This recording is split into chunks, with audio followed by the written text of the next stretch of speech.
Hello, my loves. Today we have a very quick guidance from the universe on shame resilience, the topic for this week.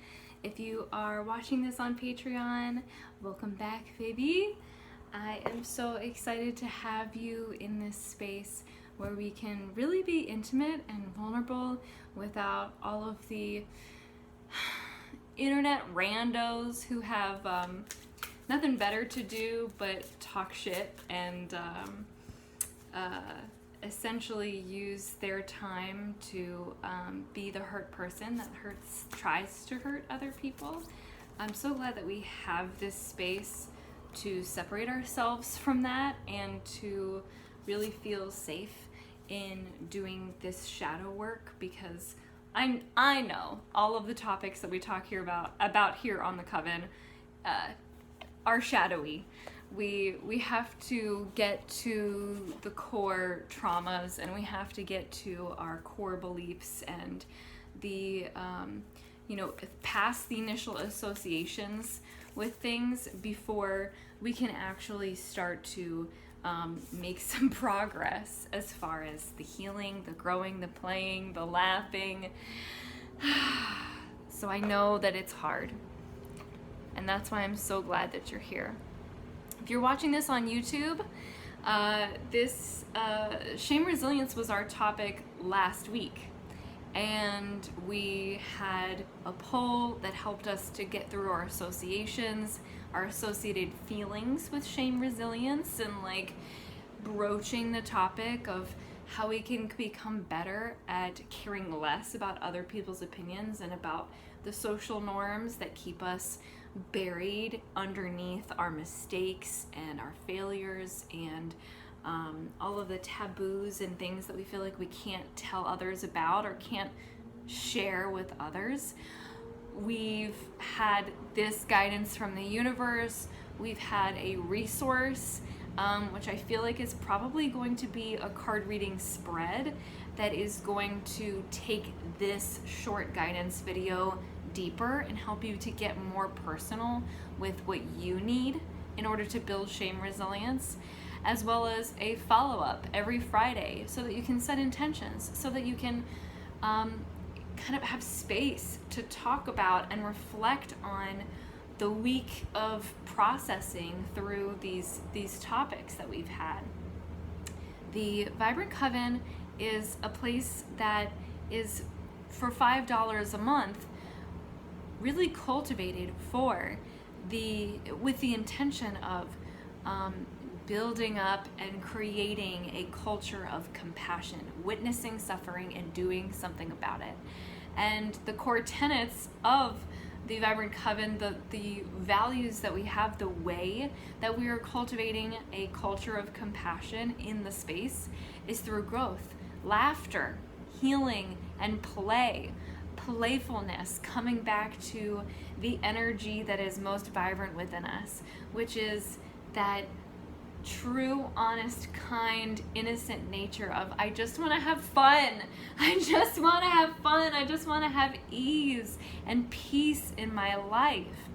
That is what we are coming back to as we are cultivating this compassionate way of being, as we are bearing witness to our suffering and doing something about it. So if that is something that you feel is worth a $5 a month investment, then come join us in that coven, baby. For now, I will give you the guidance from the universe, which, while like all my Patreon babies, are getting it this week, YouTube will get it for free next week. So if you want to pay $5 even just to get these while the energy, the cosmic energy, is sending us information about it and helping us to anchor in this, then come get it. The very first card that we've got is the Pillar. And I'm noticing the snakes on here. This reminds me of the conversation that I had with my friend Gary of Gary Talks, at Gary Talks on Instagram, that I had with them just this past week. We had a 3-hour conversation about shame resilience, and one of the things that we talked about was Adam and Eve. And coming to the apple in the tree and being coaxed by the snake to come and find another level of pleasure. And beyond that level of pleasure was shedding the bliss of ignorance. And I think if we have anything to stand on, it is both our peace and our pleasure. And sometimes that requires us to be a little ignorant to what other people think, and even to play ignorant and to play stupid about what other people might think, just so that we can have a chance to express ourselves and to be ourselves and to be unashamed of ourselves within the context of the greater cultural and social sphere. The core of how the foundation of how we set up our lives needs to be with those two pillars of peace and of pleasure, of feeling content, and also feeling good. Sometimes feeling content and feeling good are not always aligned with each other, but when we get to that place where we can feel both that we have shedded the idea of what other people might want us to be, and we've shedded the idea of what we think we should be based on our skills and our interests, and there are all of these things that sometimes combine to make us think that we need to be a certain way in order to live the life that we are destined for. And yet the primary reason that we live is so that we can live in pleasure, and live not just in pleasure all the time or in excess of pleasure, but live lives that we enjoy. And again, for my conversation with Gary, we actually had this in we had this conversation in a clarifying session, which is basically a 2-hour block of time where I sit and I just listen, and I just hold a container for other people to just dump and dump and dump and pour everything that they're feeling, everything that is overwhelming them, everything that's confusing them or frustrating them or feeling at odds with what they want and what they need. And I digest it and I spit it back in this very simple way, or in a very clarifying way. I did a clarifying session with them, and what I was hearing them say over and over was the word joy. But they were also talking about joy being through being uncomfortable, joy from having conflict with other people that helps them grow in intimacy, joy in essentially seeing other people in pain and witnessing them in their place of suffering, because that means that they are feeling safe enough to be vulnerable. And that is such a juicy, beautiful thing, to be in that squishy place and to share it with somebody else. They didn't realize that joy could be associated with all of these very icky things that most people are like, ew, that does not bring me joy. Being uncomfortable, no, that does not bring me joy. Having conflict does not bring me joy. But there are ways to find pleasure, to anchor yourself in pleasure, that aren't always the most peaceful, but will lead you there. And as we cultivate shame resilience, we need to continue to anchor ourselves not only in what brings us joy, but also in where we find our peace and the practices that help us cultivate and come back to peace. Now, I have another deck called Hack Your Nervous System, and I have 3 cards that I've pulled, which are practices for calming your nervous system in evidence-based ways, so that you can come back to yourself and have like physical material tools for building resilience, not just kind of energetic and cerebral tools like mind and heart-based tools, but like actual body, in your body, nervous system, polyvagal system tools that help you to regulate while you are learning how to regulate. So we will come back to the piece with those practices at the end of this video, but the very first message that we're receiving is, if you want to build shame resilience, you have to find your foundations of peace and pleasure by shedding some of those expectations and some of those societal norms. Now, the way that we do it here in the Vibrant Coven is by imagining this really refined way of how we can make our dreams come to life, which can often lead to a lot of shame, feeling like we have dreams that are unreachable, or feeling like we are not worthy of reaching the bigness and fulfilling the bigness of our dreams. But in this space, in the Vibrant Coven, we are cultivating that bigness by, as I said, cultivating a compassionate culture where we are really kind of shaving away all of those trauma connections and those negative associations that we have to the things that we really want, so that we can refine and hold more closely and more assuredly the desires that we have, without negating ourselves and without taking those social aspects, those taboo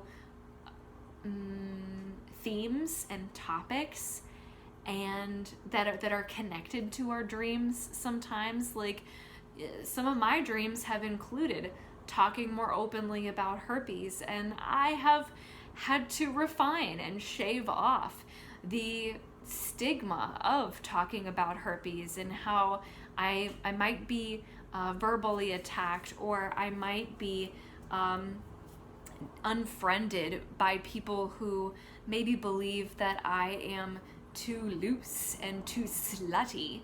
And refining that has come through learning who my people are, and learning not just who are my ride or dies, but who are my play or dies. The people who will see those silly social norms with me and say, that's not normal, we don't want that. I literally just did an Instagram live where I talked about sometimes shame and dismantling shame and approaching the things that we are ashamed of in a way that is courageous and breaks up those patterns of shame, is in spite of the idea that we should feel ashamed about these things, should feel ashamed about how much we desire to have sex, how many partners we desire, how much money we desire, what a great big space we desire, or what a small space we desire. There are so many different, how many children we do or don't desire. There are so many ways that we are taught what is right, and we are given the option of either you do this thing, you get married, you have 2.5 children and a white picket fence in suburbia, or you are not one of us. And finding those people who help you to refine your dream, your vibrant life, the most vibrant, beautiful, pleasurable life, peaceful life that you can imagine. Help you to refine it in playful ways where they are supporting you, not through positive punishment or negative reinforcement, but through laughter medicine and playing with those ideas so that you can come to new, better feeling beliefs. The resilience that we need is not found in refining the dreams that we have and refining our ways of life with the people who taught us those ways of life. We need to find our own people. We need to find our soul family that we can then ride these new waves with in a different way.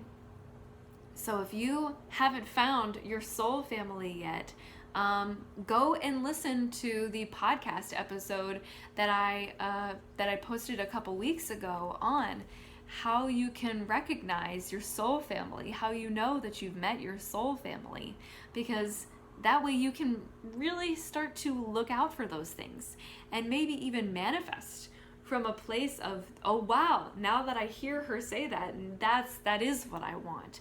I am calling in more of that, and I am releasing people from my life who do not feel that way, who do not make me feel that peace, that playfulness, that pleasure and that joy in being uncomfortable and addressing things in a way that is different from the way that I learned, so I can start to live a different life than one that I've ever let myself dream of. Free from shame, free from what other people think, free from the burden of carrying around my failures and mistakes as though they define me. The kind of people that you need that are going to help you build shame resilience are going to break you out of those patterns of carrying around your mistakes and your failures like they are burdens. And they're going to help you redefine yourself. So go and check out that episode of the Vibrant Coven podcast if you haven't already. And if you have, then post in the comments as I try to get my hair out of my face a little bit. Post in the comments either here on Patreon or on YouTube and tell me what you thought about the Soulmates episode and whether or not you feel like you've found yours. I would love to hear about the people in your life and how they are helping you to cultivate this shameless culture of compassion. The last card that we have in the Threads of Fate deck here is the Share Wisdom card. And this one I am going to actually look at the book for, because I'm getting like the sense that with the badgers here, a lot of sharing how you feel about things and like disrupting shame is through sharing and is through sharing your experience. But it is also, it's nuanced because it needs to be done in a way where you are also protecting and holding your boundaries. So I feel like there is something else that needs to be shared here. Share Wisdom 34 Air, of course. That is air medicine, right? By Speak Truth and Higher Perspective. So I'm looking at the plant here, and the plant is what is really resonating with me. And that plant is Osha. So Osha is known for its wild spirit and stubbornness. It roots itself in dark, rich soil in the mountains where it thrives.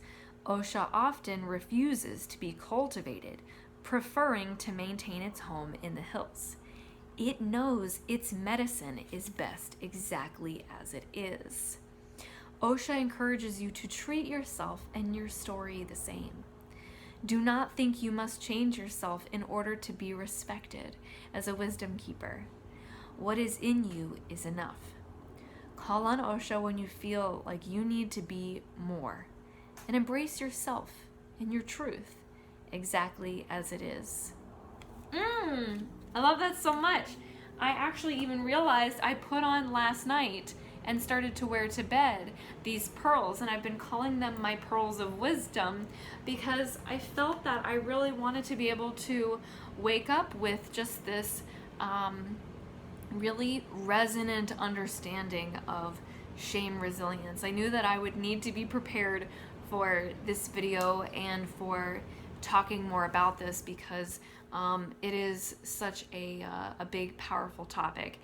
And the thing that I was doing was questioning my own power and questioning whether I was ready for this and questioning whether I was the right person to even talk about this. And now I'm just really just preoccupied with how my hair looks, so I'm not going to look at it anymore.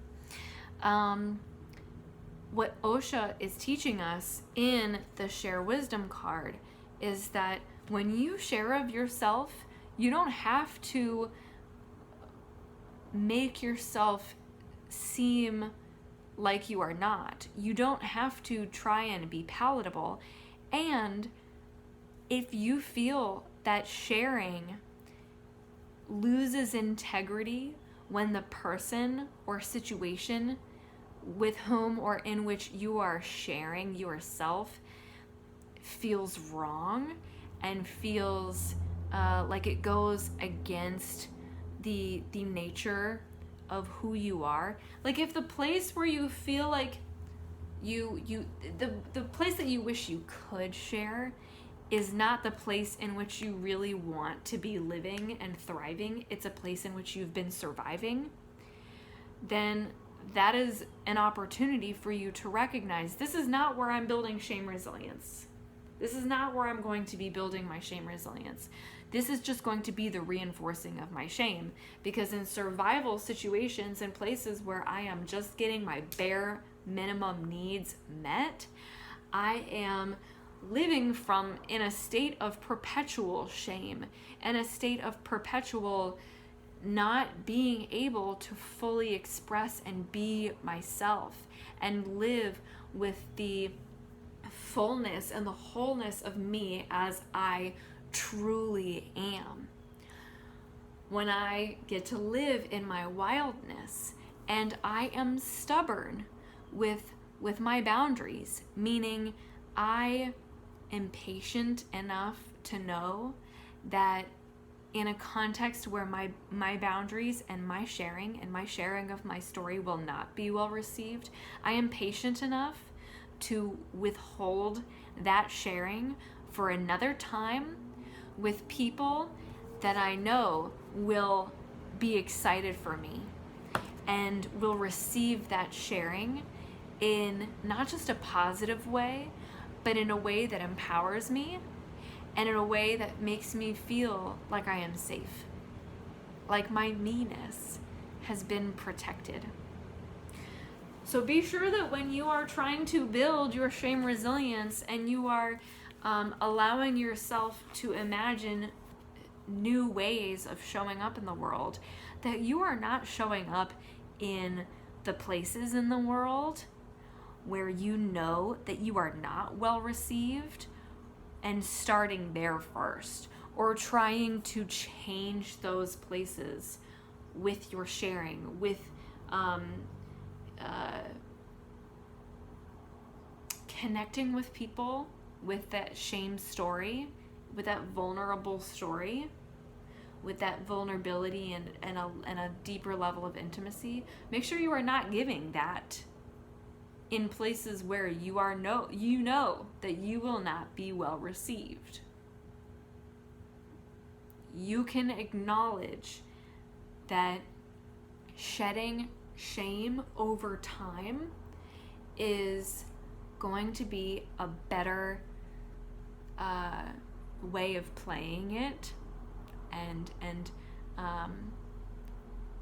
approaching this aspect of life, this area of life, than trying to get other people to come with you, trying to get the snakes who have strangled you and have tried to convince you of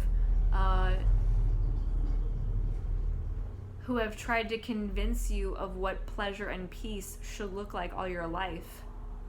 which was a strangled kind, which was an isolated kind, which was a quiet, unsharing kind. Make sure that you are not trying to go to those snakes and say, maybe you should shed the way that you are, because that's not the kind of peace and pleasure that I know anymore. Make sure that you are going to the people who have shed them, who have bitten the apple and are still walking around naked, and are not suddenly, oh my gosh, I'm naked and now I'm, like, oh my gosh, I made a mistake. Oh my gosh, I'm human. Oh my gosh, I am different from the norm. And now I have to hide parts of myself.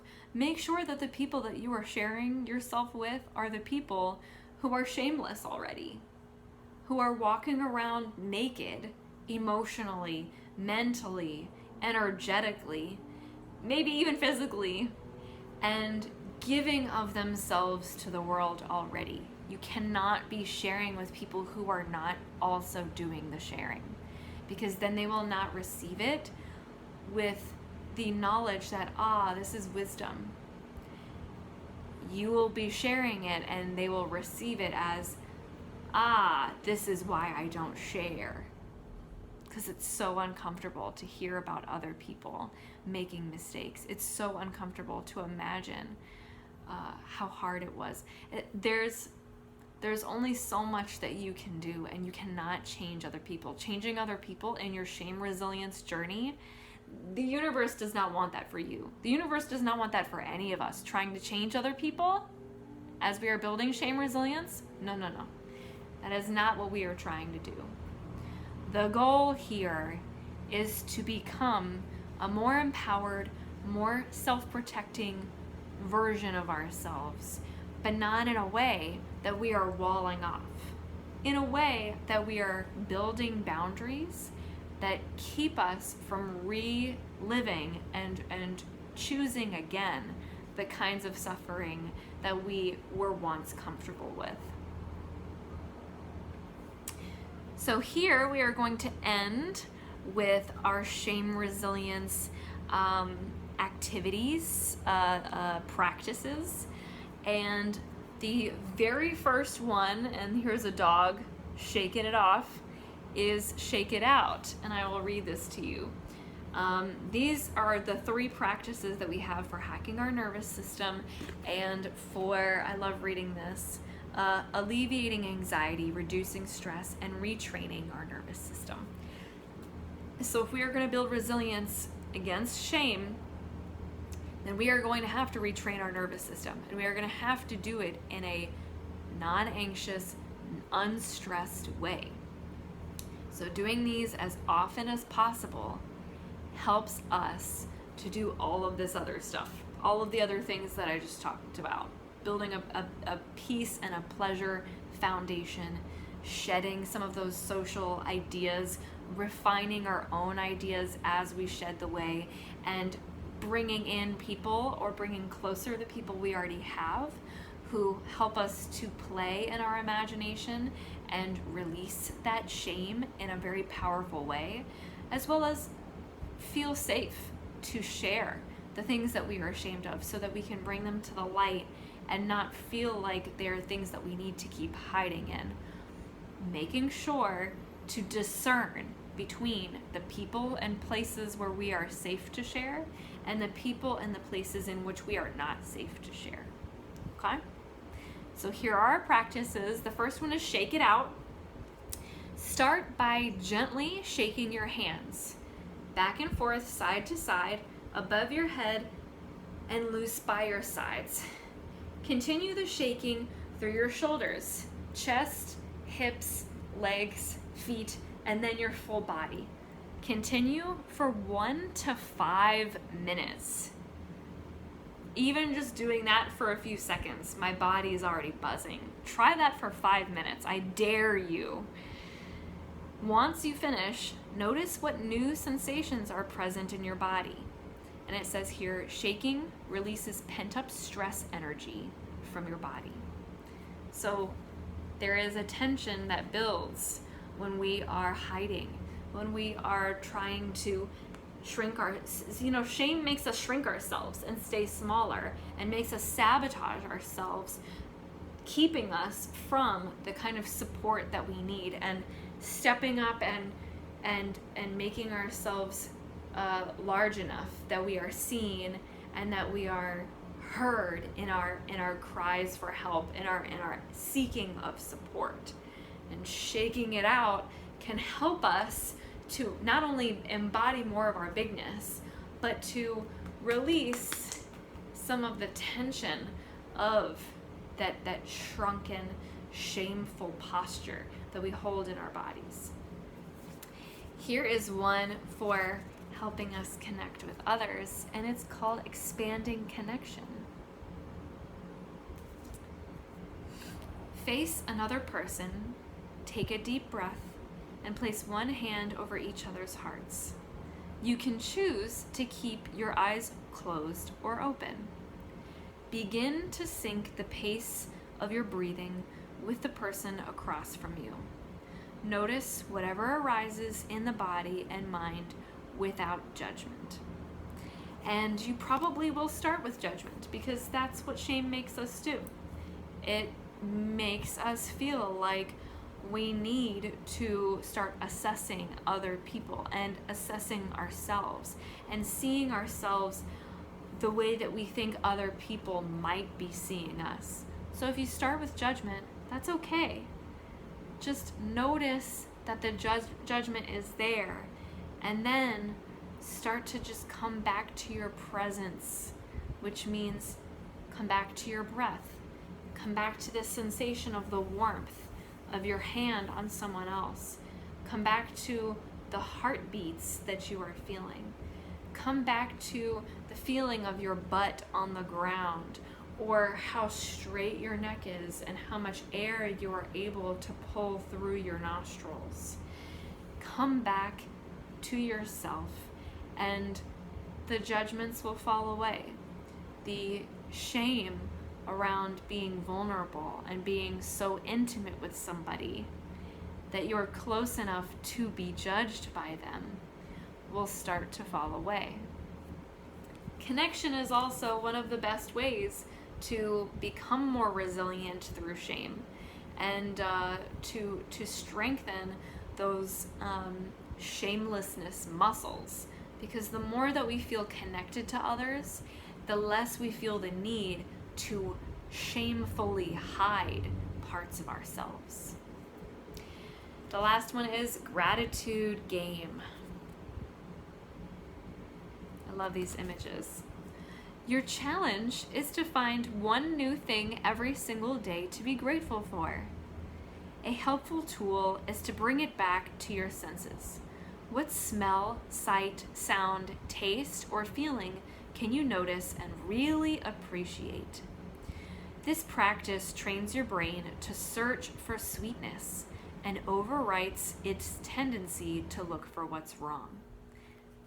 There, in and of itself, is a shameful practice that we have, looking for what's wrong within ourselves and within others, so that we can socially mark out cues for what we need to be closer to, because it's more normal, and I can hide my weirdness amongst other people's normal, as well as other people who are different. I need to stay away from them so that I don't become associated with their weirdness, and therefore shunned or shamed or sent to the sidelines, where people who are who deserve to feel shame are sent and are allocated.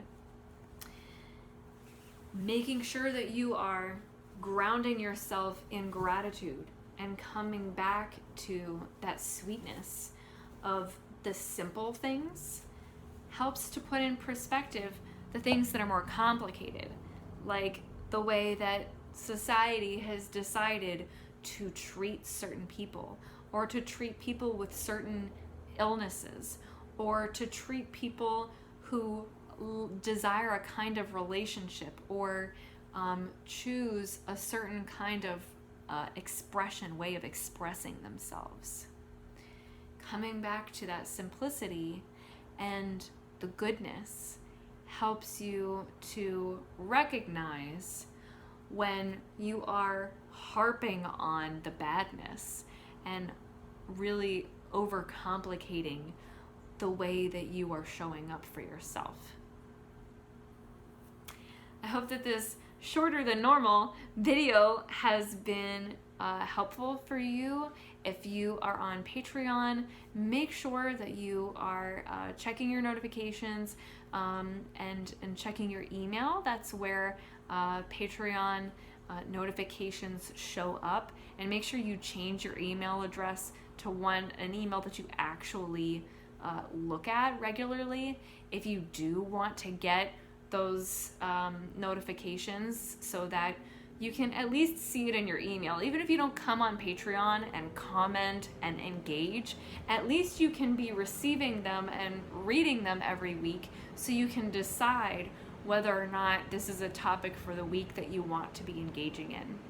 If you are watching on YouTube, thank you as well for joining me, and I hope that you join us in the Vibrant Coven.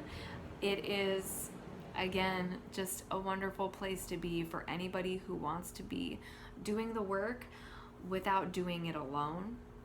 And thank you to everyone who really sat with everything in this video and gave yourself this time, because I know that it is hard to feel like with time being our most limited resource, and time being a resource that we equate to other resources, to money and to energy.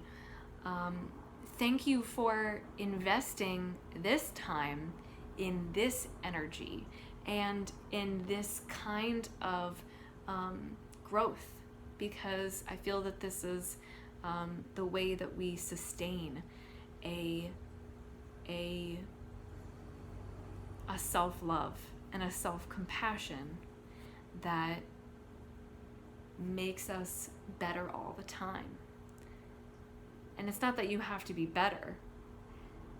It's that you feel better when you know more about yourself, and when you feel clearer and more confident on how that self, that truest self, wants to be expressed and wants to show up in the world. So thank you for giving this to yourself, for doing that for yourself. It's a big thing. It's not a small deal. I love that for you. And I love you so much. Hope you know, or that you're starting to believe at least, that you are deserving of all the love you desire, all the love and respect and trust and honesty and shamelessness and confidence and clarity and love that you desire. And I hope you have a beautiful, wonderful rest of your day. Mwah.